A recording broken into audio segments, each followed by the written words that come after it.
We previously learned a left click on the color in the color palette will change the fill of the selected object, and a right click will change the outline. There were a number of properties that I can assign to outlines, but first I'm going to bring up the outline toolbar. It's not on by default. However, if I click on this plus sign here,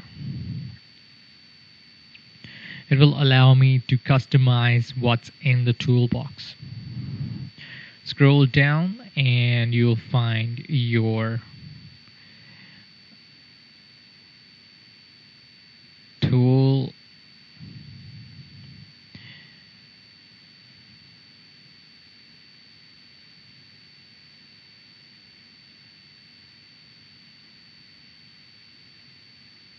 here at the very bottom, and here we have the outline tools.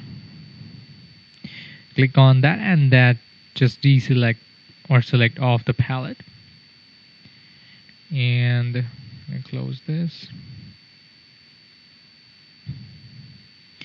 So here I have my outline toolbar.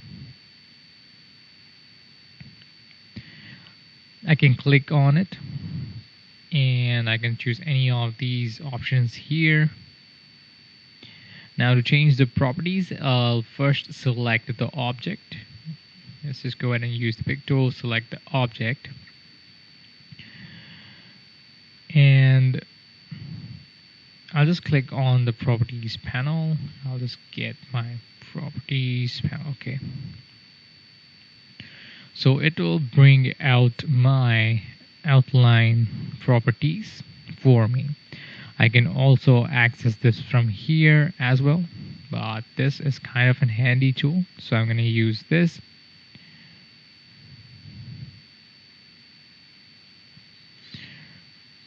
So I have all the settings, more detail available here on my Docker within the outline and toolbar.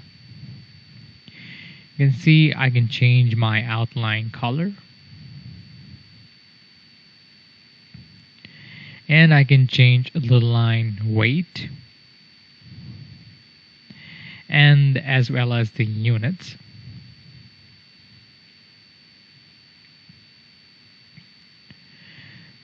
This is the line style. I can go ahead and choose a dashed line or a dotted line.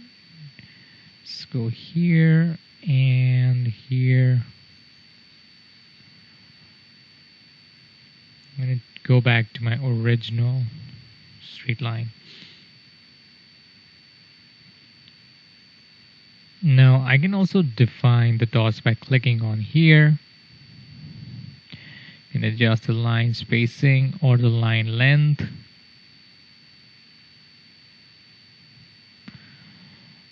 And I'm going to just cancel right now because I don't want to change the line here. So there are a different number of styles in there, and also you have the ability to edit these line styles and indicate how I want this to look. Next option is the miter limit. This is the look of the line here. It works in the conjunction with the corner. Let me select this element down here. I'll zoom in a bit. 4. Shift F2 to zoom in quite a bit. I can dictate whether I want my corners to be mitered, rounded, or I want them to be beveled. Mitered corners, round corners, and bevel corners.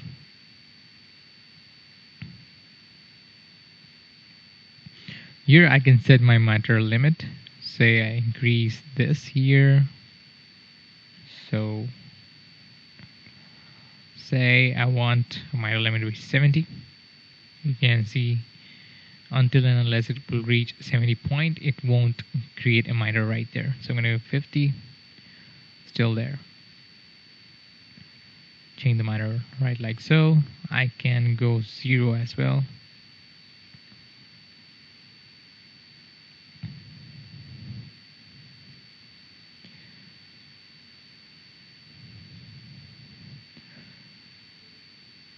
So we have a slight rounded corner here when we change the corner.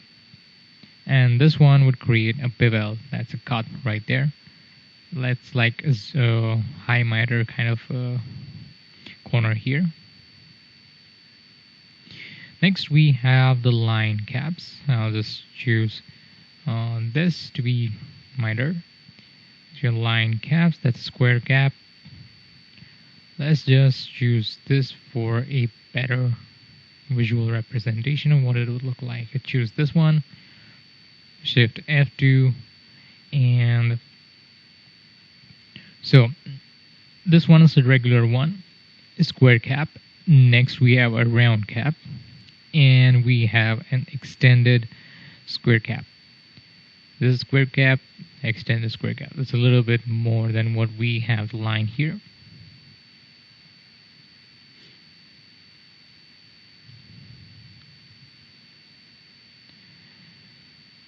So next we have the position. It allows me to either dictate that line is outside the object, straddle the object, or within the object. So here I have this example. This one is inside, this one is at the centered, and this one is the outline outside.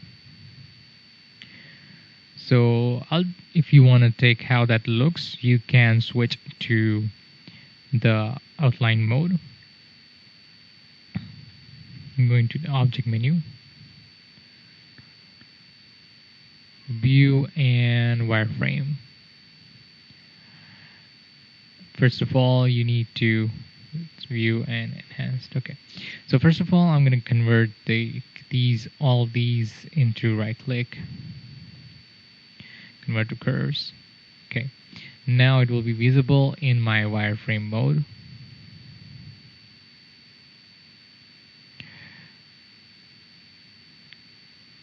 Go to enhance back. I'll just undo that here. I'll just go back to my object menu and convert outline to object. To be precise, these will work now. Go to view and check the wireframe, and you can see that the inside object is the circle and the one we have here is the outline. Let's go back to our enhanced view. Just select this and move it right like so, and you can see just a little bit, and you can see it was kind of overlapping a little bit, and this one is completely separate, right like so.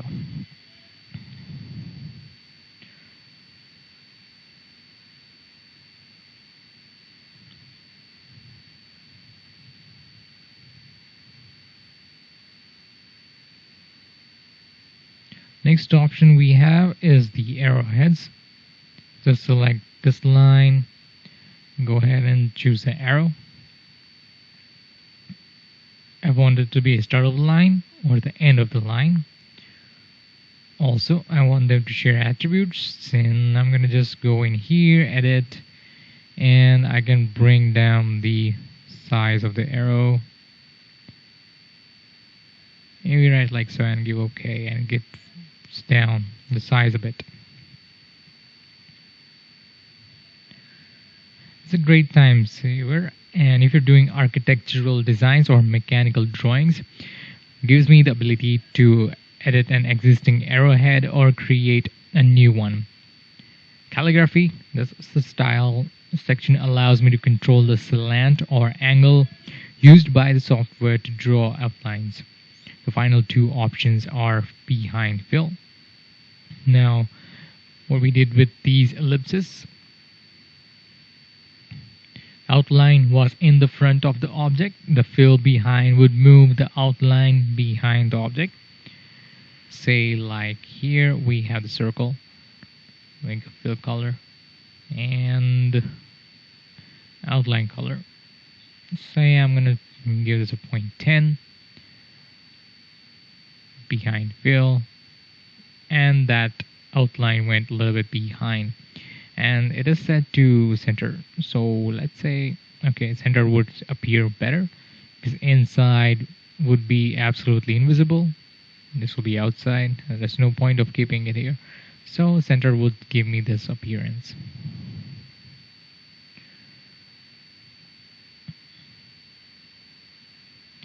And next we have scale with object. Say I have this rectangle here. Now I'm gonna give an outline of 10 points, maybe a little bit darker color. Okay, maybe a 10-point outline. Now if I resize this down, you can see it's still 10 points and it's kind of overshadowing the square. Kind of heavy, so I'm gonna give undo, and now I'm gonna give scale with object, and I will scale it down. Now it kind of stays in proportion with the object.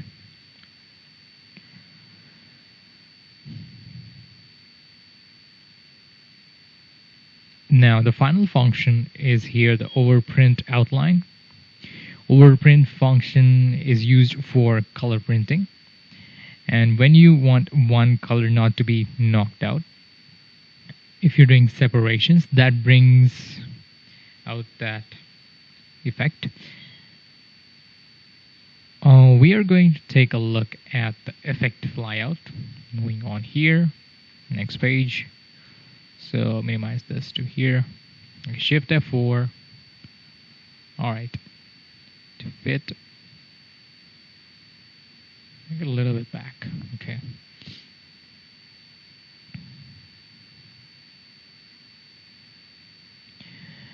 So here I have my effects layout. First one is shadow. So I will left click and grab my bar out. You can right click here.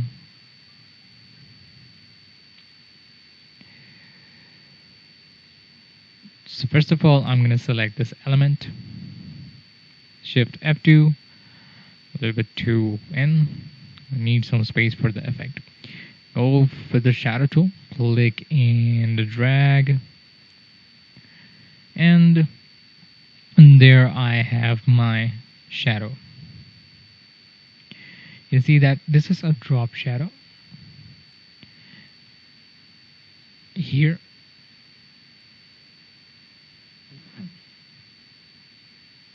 there are two types of shadows we have here. It's one a drop shadow and this one's an inner shadow tool. So let's say I'm going to keep it this way. Also, I can customize this. Bring down the opacity, right like so.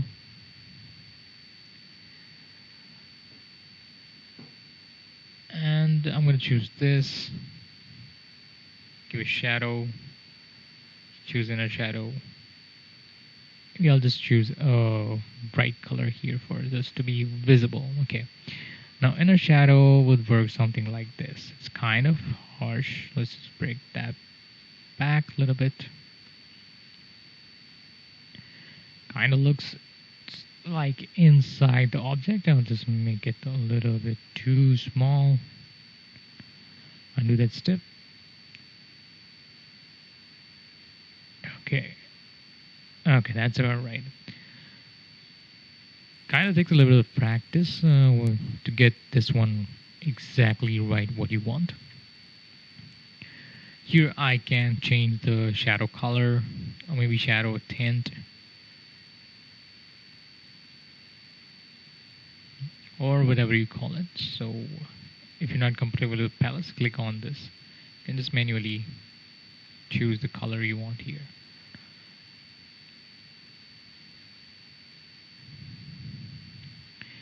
Here is the feather. I can increase feather. It's the opacity, not the feather. Opacity. This is the feather. Bring you up, and it will go more and more smooth. Here you can choose middle, outside, or the Gaussian blur. style of a shadow. Middle has some other presets here: linear, squared, inverse squared, and flat. This is a flat shadow. Linear. Some of the presets you have here is flat bottom right. That's gonna absolutely okay, it's outside the object. Would look better on this one, the back one. So when you choose a drop shadow, it'll appear here. Presets like medium glow. It's gonna give me a medium glow behind. Maybe you can see the preview right here. Next to that, it's an inside shadow. I want an outside shadow. Okay, small glow. Okay, this seems about a decent one. Gray color, normal. Okay, so you have the ability to blend these shadows with the background. Reduce and multiply and normal. You can try out different things here to check out the bring down the opacity here. Okay.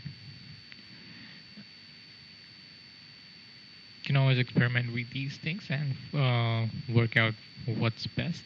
Was on multiply. Okay, give it that way. Okay, moving on. Next we have the contour. I'll select this object. Click on here, click and drag. Maybe I should change the color first, and so that the effect will be visible. Okay. Now, here I'm going to use contour. Click and drag, and you can see the shape coming out. Maybe I'll get a little bit out. Okay, that's the contour that you're looking for. Now you have a multiple step here. You can give multiple steps how you want the contour. If you want the inside contour, it'll go within the text or object. Do the center, we'll bring it to the center like we did with the outline thing. Also, we have the ability to change the color here and the fill as well.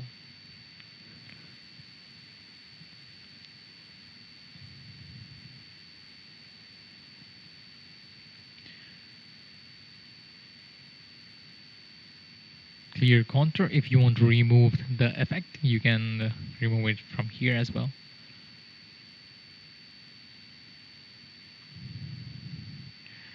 Also, you can use the presets, flow inward, flow outward. It will appear with respect to this. And you can also customize the thickness of this, how much you want it, more or less. You can now change the number of steps, 3, 4, depending on what's your requirement. Also, you can control this with this slider right here.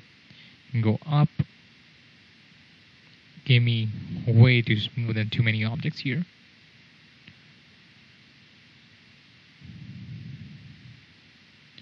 I can change the direction here. Bring out or bring within. Go within.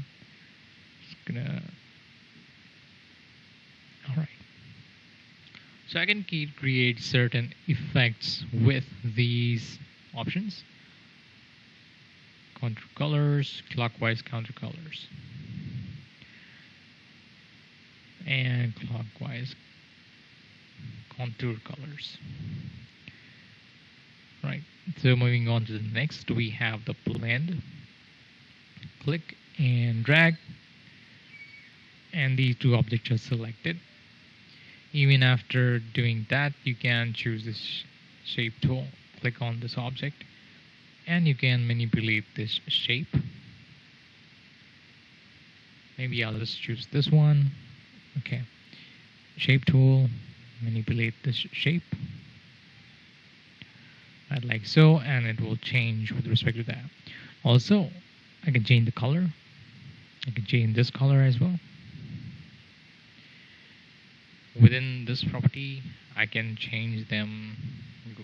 Make sure you select the object and then go to the blend property, and you'll see this kind of a slider. So you can manipulate this if you want more objects here, or maybe you want properly centered everything out. You can work that way. This one would just move the object around. You can increase or decrease the number of steps from here. Here you have the blend direction. Say if you change the blend direction, it will start twisting around, right, like so. Loop blend, you can also create a loop of a blend here. Path properties, we can create a path out of it.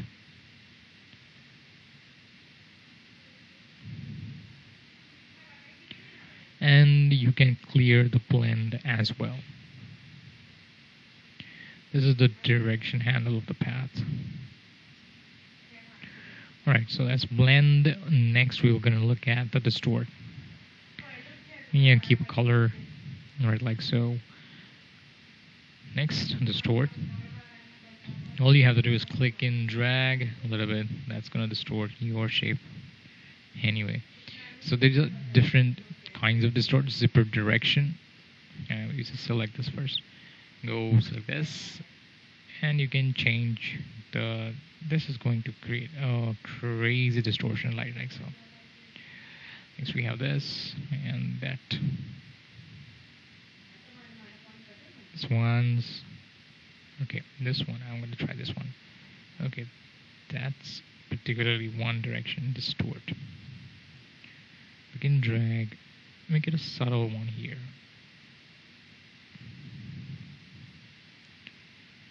Random distortion, smooth, and localized distortion. So you can play around with these options and find out the desired result you're looking for. Extrude, we have, say, blue. Okay. Go to extrude, here, extrude. Click and drag, and it is going to create a 3D-like element for me. It's kind of extruded now. I can go here. I can change the direction of this. Let's reset that.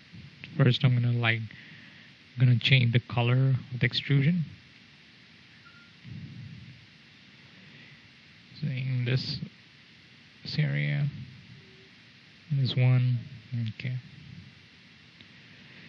Use color shading as well. I'm gonna choose this from this to this, or you can just change this to this. Next we have use bevels, in case you want to use bevels. Show bevel only.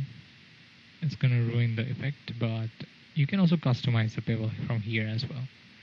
So here you can move the bevel, and here the lighting. I can change the direction of lighting here.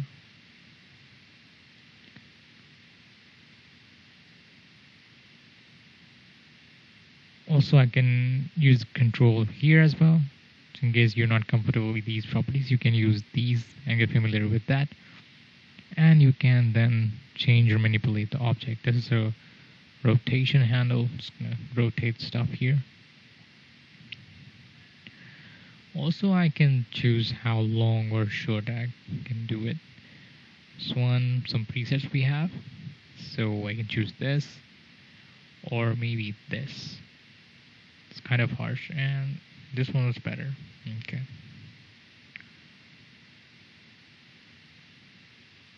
Okay, now if I rotate this, you can see that live rotation going on. You can just reset that. It's a preview of an object. It's a flat line. How this will look like, it will change. Okay, the depth is way too much. Okay, that kind of does the job here. One step. Next we have the envelope.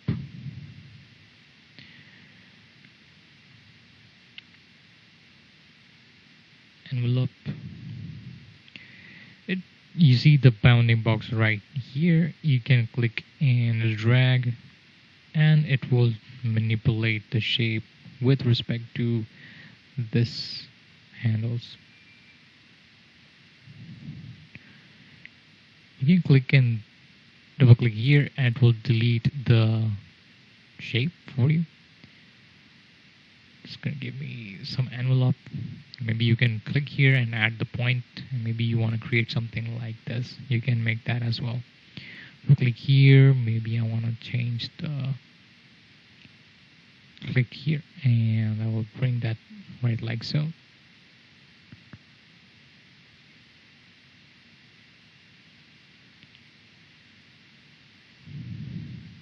And that. So block shadow. Now here, just block shadow. I can click and drag and decide where I want my block shadow be. Okay. There I have the block shadow. I can change the color of the block as well. Select this. And overprint block shadow, if I want to overprint that. I have a simplify. Remove holes. Remove holes will just fill in the holes.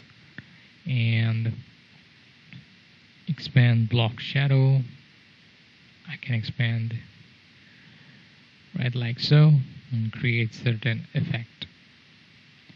Now if I go to object menu, convert to curves, I can see how this will look like. Go to wireframe, see it kind of cut it out. Choose my object here and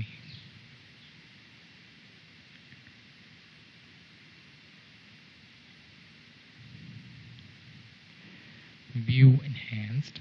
So here we can drag.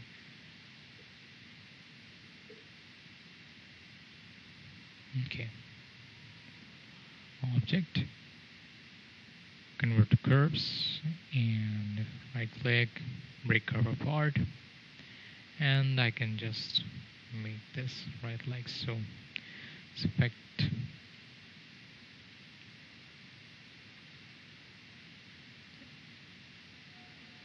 This one outside, this one, you, and you.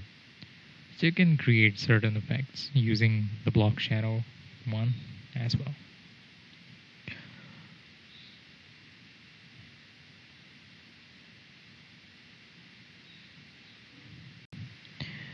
Now we will look at the transparency tool. Transparency tool allows you to create a transparent element either on a raster or a vector object. First of all, I'm going to bring out this tool. Here, can create transparency. Click on that. Now this particular tool does not have a gripper bar. I'm going to use the Control-Alt key, drag this out on the screen.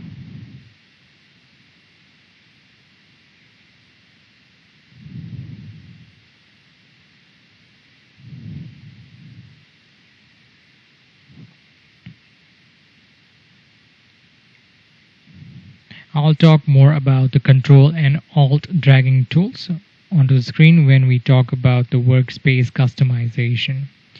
For now, I'm going to select the vector object like this one. Right, we have this. Right click, set outline. Okay. Click and click. If I click and drag, I can create a linear transparency. I can hold Control for these two straight line. That. Just move that as well. And what you can see as this brown object is fading out to be completely transparent. I can move this around and reposition it. Right like so.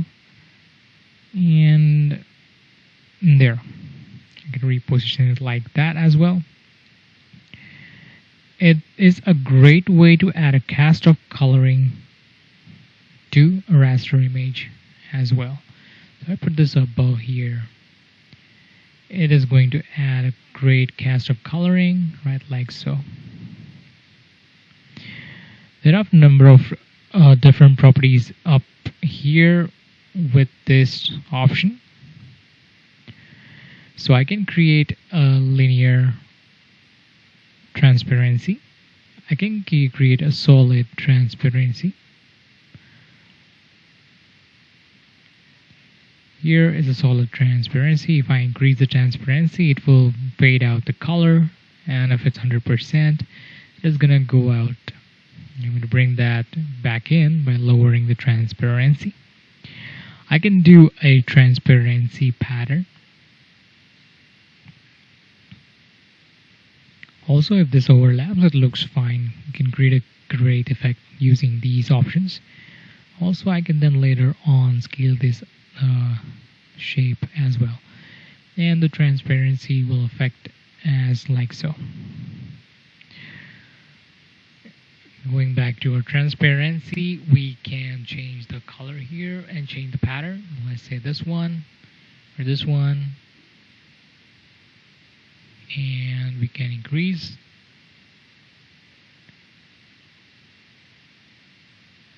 Go back here. Okay. Going back to transparency, and yeah. So we can increase the decrease the opacity, and this will fade that out. This is the background, and this is the pattern inside.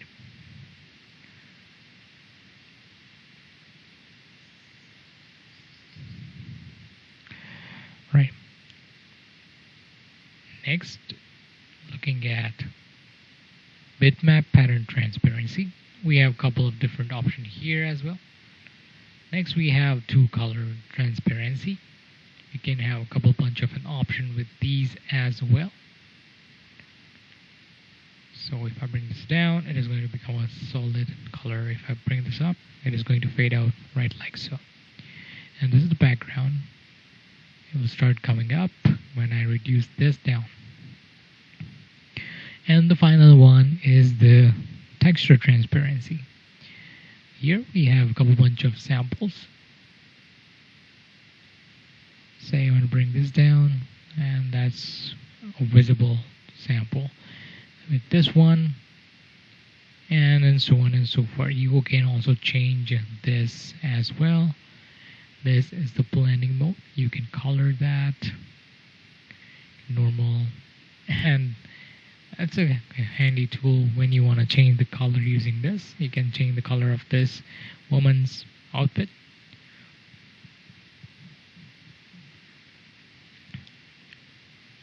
So there are a number of different options that I can select from this transparency. For now, I'm going to leave it as it is. Now, similarly to transparencies, we have something called lenses. I'll move this out. I'm going to take a circle, control, and maybe fill it right like so. And I'm going to set a no outline color. So I'll select this ellipse, and from my Windows menu, I'm going to go down to my Dockers. Here I'm going to look for the lenses option.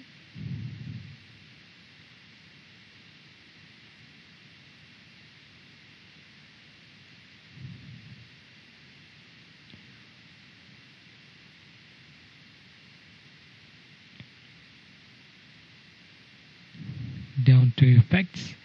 Here I have lens. You can use the shortcut Alt F3.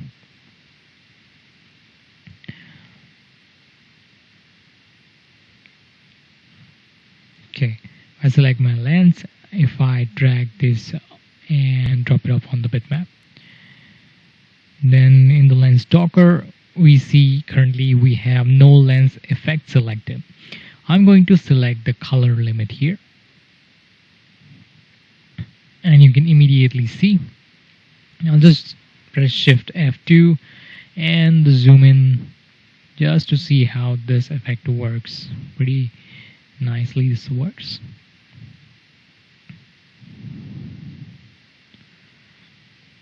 Here I can rate it down to like 20%. It'll become less intense. Also, I can change the type of color we have here. So I can put a red here and change it to red. I'll go to the drop down again and I'm going to choose custom color map, for example, or I could select the heat map here. As you can see, it can create some interesting effects. So I'm going to go here and hold shift, make this ellipse a little bigger.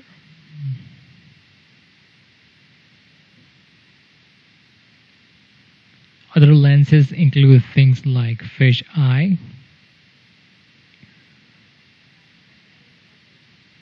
invert, magnify, and so on and so forth. So if we select magnify here, of course we can magnify the area below that. I have the ability to change the amount of magnification and it'll make it larger or smaller. So the powerful feature is adding lenses to an object. I'll press F4 to zoom back, shift F4, zoom back out.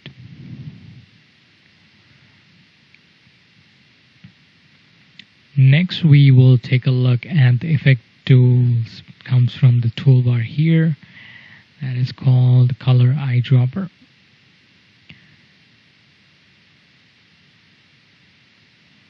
Control Shift,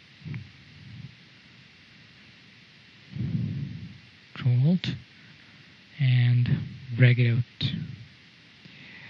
Just make this a bigger.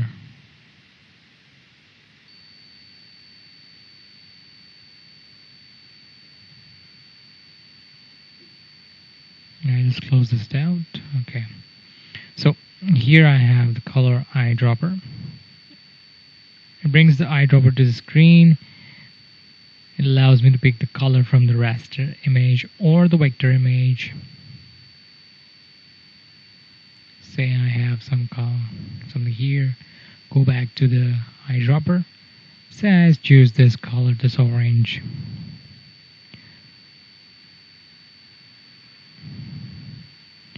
You'll note that now after click, this has turned into a bucket. Now click here, it will immediately give me the fill that I picked up from here.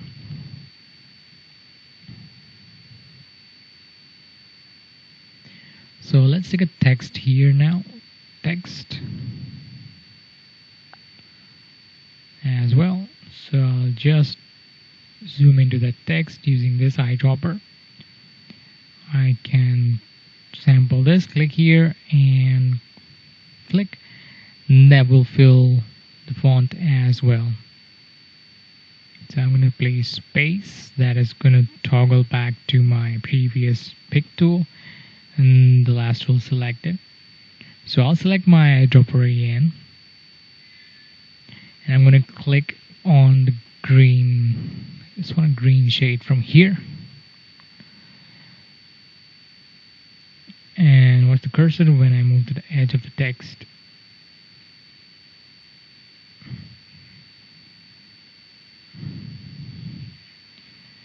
You see a small outline. When I move right here, it is a small outline.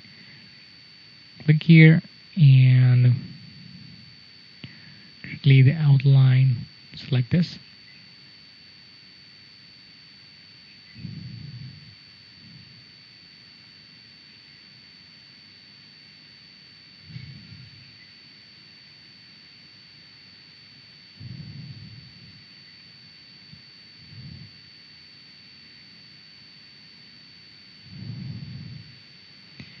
Say I'm going to choose this here, now this color.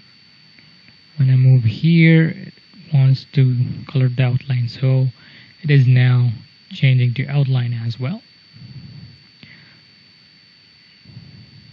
Next tool is the attributes tool. Now let's say I have a shadow. I'll just create a drop shadow here real quick.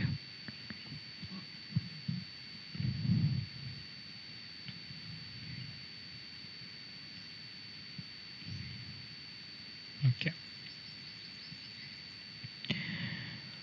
So with this attributes eyedropper, I can go up here with different attributes of an image and copy it from one image to another. The effects would include any of these options. Now, for example, you can select positions such as shadow. Click here, it will just pick up the shadow. Click here and the shadow is applied right like so.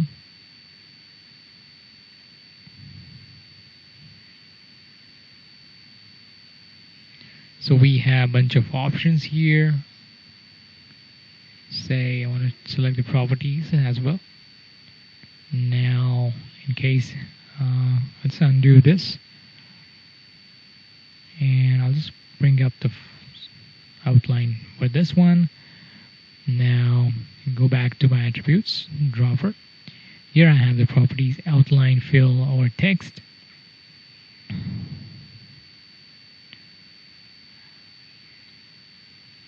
Say I'm going to sample this, click.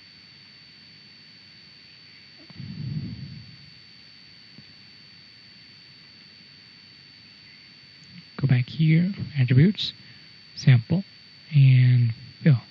So I have the text with this outline, and the outline is way too big, so it is going to come up like that. That's why. So I can copy, fill, and stroke all together as well. Also, we have option for transformation like size, rotation, and position. And here we saw the effects that we can choose from any of these. Perspective, flow, and all that kind of effects.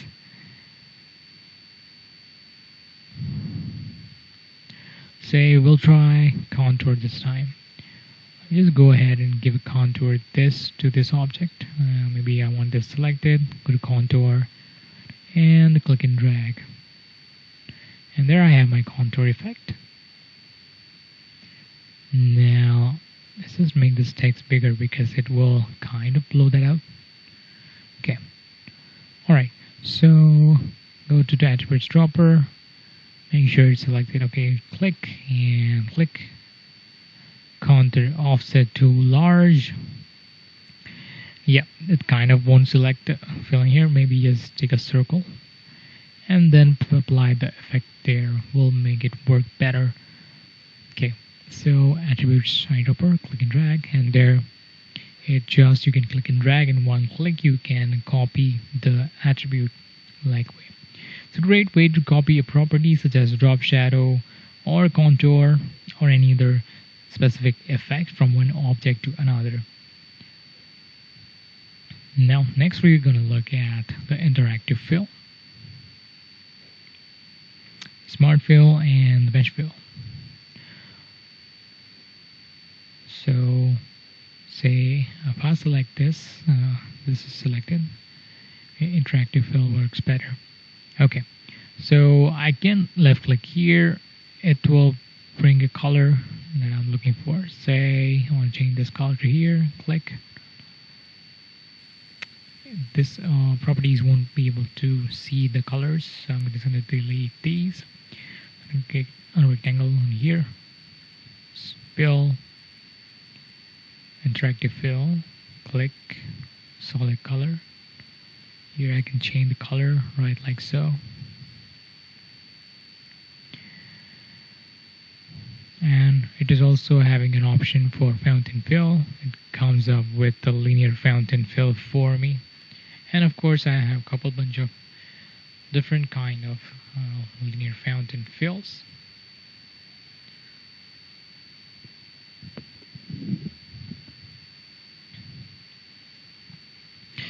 I have a bunch of presets here, so I can change these fills right like so. If I zoom in here, I can double click here and I can see the properties of my fountain fill from here as well. I can click on this. I can change the color from here as well. Say this and then give OK. The change will be applied here as well. Also, another way I can change the colors here I can click and drag this color, and maybe I want to replace this. There I can fill it, right, like so. Also, I have the option to like move this around and so on and so forth. So I have a couple bunch of options here I can play around with. This is the range here, and it comes up and back down. Arrangement. Repeat. Smooth. Non-smooth. How quickly will blend? Let's increase that. It's gonna make it hard shapes. Bring that down and make it softer, way softer. Okay, this is soft enough.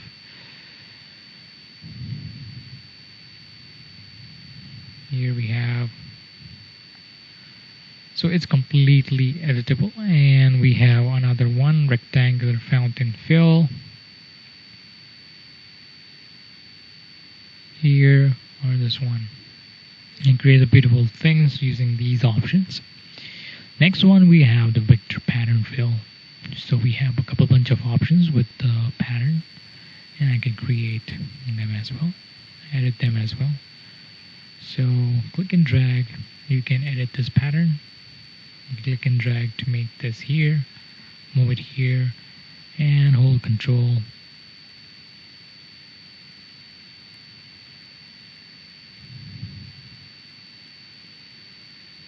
Click. We can adjust the size from here or here as well. You can mirror this up or down. Select this. Next we have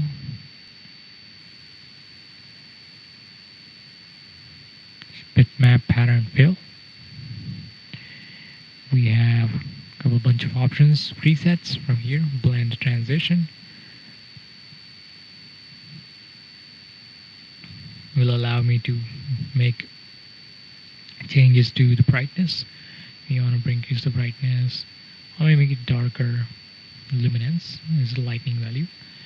It's lighter, more light. Maybe the color. I want to change the color. I want bright, intense colors. And there I can have it. Maybe I just want to make it black and white, dull colors. I can do that as well. Hatch fill, we have cross hatch as well. We have 2-color pattern fill. We can change the color from here as well.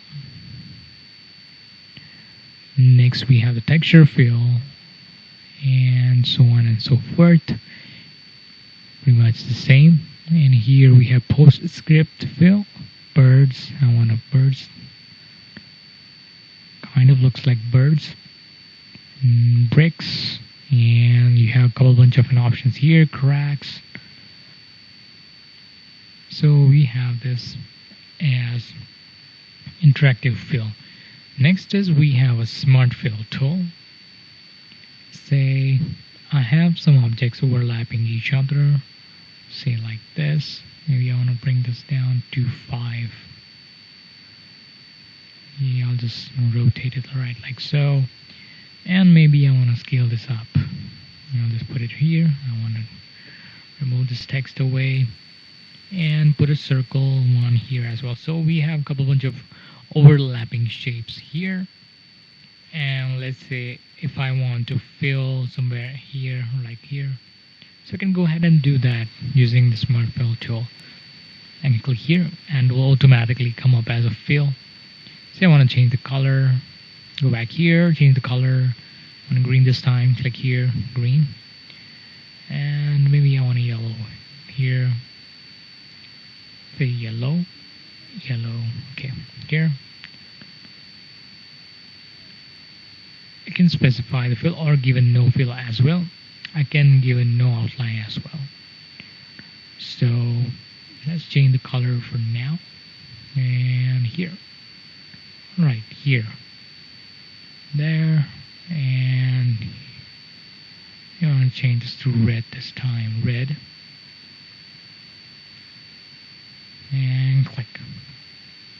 Now if I use my pick tool and click on this object, you can see these are now individual objects. So from here, maybe I chose no outline, so it then came out with out an outline. So yeah, this one here done were with no outline, and the earlier one had the outline, so they came out with the outline. So you can create fills. It doesn't really create a fill, it just creates an object with a fill that we assign to it. Next we have the mesh tool. Interesting tool we have, that's mesh tool. Yeah, let's take a new page for that. Alright, so here let's take a circle, go ahead and use my mesh tool, and you can see immediately it comes up with a grid, something like this. I can click here and add some more grids like that, and of course it is going to follow the shape here. So it'll click here. If I press Alt, then it will remove that point. Right, so now about coloring this, go back to mesh tool, click on this, and maybe choose a color from here, say a red, give OK. Or I can just simply click and drag and put it right like so. Click here, and maybe I want to fill it here, and maybe about this one is right here, and down here is this color, and I'm going to go ahead and create certain something object like this. There's a pink here, there. And after doing this, I can use my shape tool, click and drag. I can do this as well and change the direction of the color, where it goes, the flow of the color. And even after doing this, I can add more transitions like this. I click and drag and maybe change the color here as well. And I can create a 3D object using this interactive mesh fill tool here.